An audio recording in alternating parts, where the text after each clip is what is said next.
Kitab kuning itu dari sini, dari kolbu. Jangan dibalik. Ini kiai-kiai udah kehijab ini, santri-santri udah kehijab.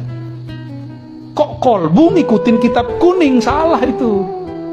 Kitab kuning pemahamannya harus ngikutin rahasia warisan kolbu Rasulullah. Jadi hati ini untuk dibenarkan, mereka itu harus belajar kitab kuning dulu.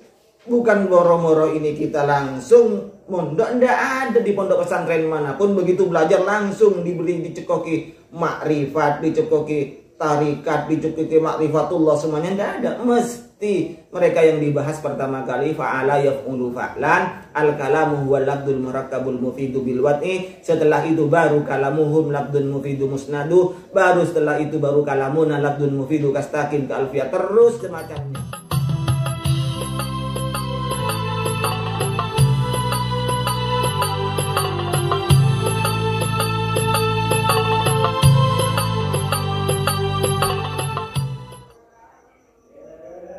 Assalamualaikum warahmatullahi wabarakatuh. Alhamdulillah wassalatu wassalamu ala Rasulillah wa ala alihi wa sahbihi wa mawala amma ba'du. Buya Rosi dalam satu ceramahnya menyebutkan bahwa seharusnya kitab kuning yang harus ikut hati, yang harus ikut kolbu, bukan kolbu yang harus ikut kitab kuning. Baik, ini sepintas memang benar. Jadi hati itu harus ikut kitab kuning, harus ikut hati, bukan hati yang harus ikut kitab kuning. Kalau dipikir secara sepintas memang seakan-akan ini benar. Tetapi baik, pertama-tama apa sih sebenarnya kitab kuning itu? Mungkin beliau memang sudah tahu apa itu sebenarnya kitab kuning. Kitab kuning itu adalah kitab bisa hadis, Sahih Bukhari, Sahih Muslim, Sunan Tirmidzi dan lain-lain sebagainya, Kutubus Sittah, kitab-kitab tafsir, Al-Qur'an, terus masalah kitab fikih, dan ini semua dasarnya adalah Al-Qur'an dan hadis, pendapat-pendapat ulama. Ini yang ditulis, dibukukan. Karena dulu ini adalah kertasnya dicetak melalui kertas kuning, sehingga kitab ini disebut kitab kuning. Padahal sekarang itu sudah banyak yang cetakannya itu kertasnya pakai kertas putih. Karena sudah namanya dikenal sebagai kitab kuning, walaupun kitabnya putih itu tetap dikatakan kitab kuning.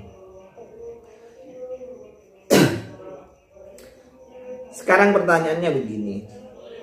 Bagaimana cara hati kita, bagaimana cara kolbu kita itu bisa dijamin bahwa itulah benar pendapatnya kalau tanpa melalui kitab kuning? Begini, pernyataan seperti ini bisa jadi kalau maksud beliau, entah apa maksud beliau ya, tapi sepintas saya akan mencoba untuk menaksiri sendiri apa yang beliau katakan, karena pernyataan beliau sudah disebar di media sosial, terutama di YouTube ya. Khawatir ini menjadi menjadi benalu di hati para tolibin, para tulab yang baru pertama kali mencari ilmu. Kemudian mereka itu punya keyakinan yang untuk apa saya susah payah belajar kitab kuning, dari harus, kalau untuk mengerti kitab kuning kita harus belajar sorob, belajar nahu dari Jurmiyah, Emrete, Alfiyah dan semacamnya kita pelajari, bahkan bisa 4 tahun baru bisa kita mengerti, itu pun kalau bisa misalnya. Dan santri-santri itu dimaknai alhamdu utawi sekawiani puji lillahi kukadini Allah Rabbil alamin akan mengirani sekawiani alam, itu ditulis satu persatu. Ini tahap proses mereka untuk belajar kitab kuning. Begini, disiplin keilmuan, disiplin ilmu sekalipun bukan ilmu agama, itu mesti yang ditanyakan adalah referensi atau buku. Ilmu kedokteran tidak bisa kita menurut pendapat hati saya seperti ini, tak bisa. Mesti skripsi, disertasi, apapun namanya itu karya ilmiah harus dibuktikan dengan rujukannya. Tidak bisa langsung kita mengatakan ini begini menurut, diam dulu seperti ini, menurut hati saya. Tidak bisa. Ukurannya apa kalau hati itu? Jadi kitab kuning kita untuk membahas hadis, untuk membahas tafsirnya Al-Quran, itu semuanya melalui kitab kuning. Jadi sebenarnya kalau kita mengatakan kitab kuning yang harus ikut hati kita, ini bagaimana? Bagaimana kolbu kita ini tahu bahwa ini adalah suatu kebenaran tanpa kita melalui ilmunya dulu, yang ilmunya itu sumbernya yang paling akdam, yang paling utama itu adalah sumber aslinya adalah melalui kitab kuning. Kita mau belajar hadis, ya kitab kuning itu namanya. Kita mau belajar tafsir, ya kitab kuning itu namanya. Kecuali mungkin seperti Buya Azorsi tadi, ketika para ulama di dalam kitab kuningnya, dalam karyanya itu menafsiri, menjelaskan hadisnya Rasulullah tentang li khamsina imra'atan al-qayyim wahid, itu qayyimun wahidun atau al-qayyimul wahidu, kemudian diartikan dengan kolbunya sendiri bahwa ini adalah isyarat dari Rasulullah menghalalkan seorang laki-laki, nanti satu orang laki-laki akan dinikahi, boleh menikah dengan 50 perempuan. Itu berdasarkan kolbunya. Tetapi kalau berdasarkan kitab kuning kan enggak. Nah, jadi barometernya apa? Ukurannya apa hati ini benar, diketahui bahwa hati ini adalah benar kalau kita tidak tahu ilmunya. Bahkan di dalam ceramahnya lain seperti ini, ceramahnya ini bisa kita lihat ya, banyak kiai terhalang jadi wali karena dia baca kitab pintar. Akhirnya menurut dia wali itu harus sesuai dengan kitab, padahal kewalian sudah ada sebelum kitab itu ditulis. Masa wali diatur-atur sama kitab kuning yang beradu kemarin sore? Di ceramah ini malah lebih parah lagi. Seorang kiai, santri ini terhijab untuk menjadi wali gara-gara ke kitab kuningnya. Ya.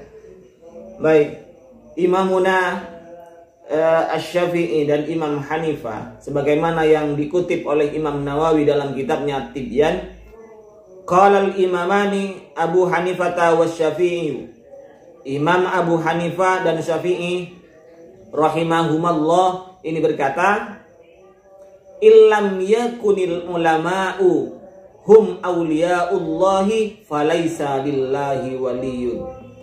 Jikalah ulama itu bukanlah walinya Allah, maka Allah ini tidak akan punya wali. Ini menurut Imam Abu Hanifah dan Syafi'i.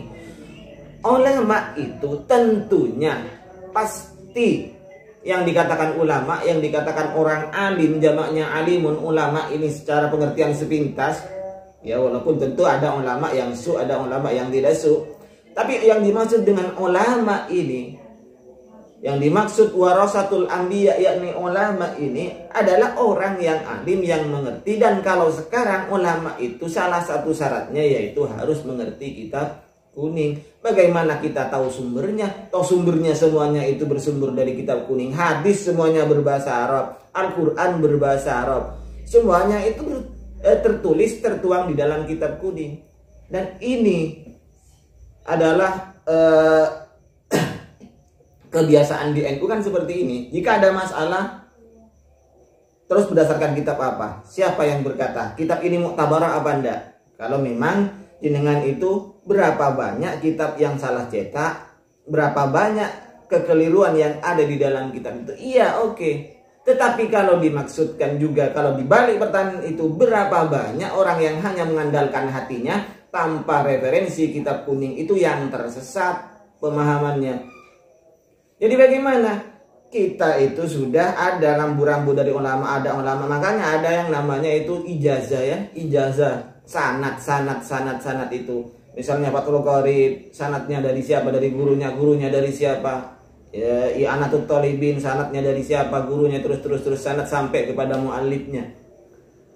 Jadi dari sinilah santri itu yang sejak kecil, sejak dini dididik oleh guru-guru mereka di pesantren-pesantren ini, yang setiap harinya bergelut dengan kitab kuning. Ini tujuannya, maksudnya adalah untuk menata hati. Jadi hati ini untuk dibenarkan, mereka itu harus belajar kitab kuning dulu.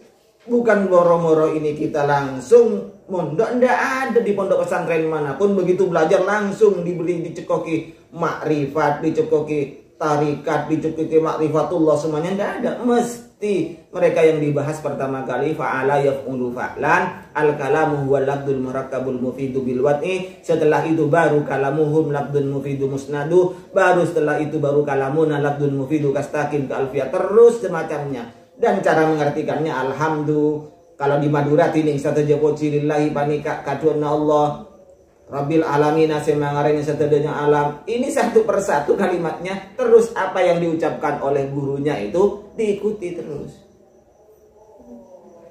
Jadi mohon maaf, entah apa maksud dari beliau itu, tapi saya menafsirinya seperti ini. Jadi apapun yang namanya disiplin ilmu, konsep keilmuan kita itu harus melalui rujukan yang mesti. Bukan ditertawakan nanti kita itu. Orang ditertawakan. Bagaimana hukumnya ini? Diam dulu sebentar. Menurut kolbu saya, hukumnya seperti, tidak bisa lucu kalau seperti itu ini saudara.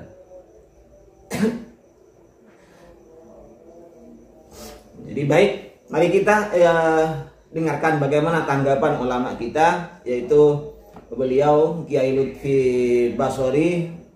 Beliau adalah alumni Haramain, murid dari Abuya Al-Maliki. Kita dengarkan bagaimana menanggapi pernyataan Buya Ros ini.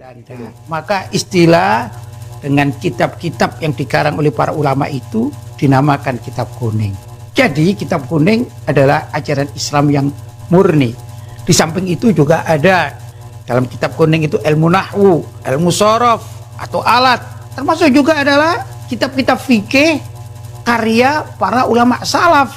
Seperti kitab fikih yang ada di dalam mazhab Hanafi, mazhab Maliki, mazhab Syafi'i, mazhab Hambali, yang tercatat sampai kepada kita.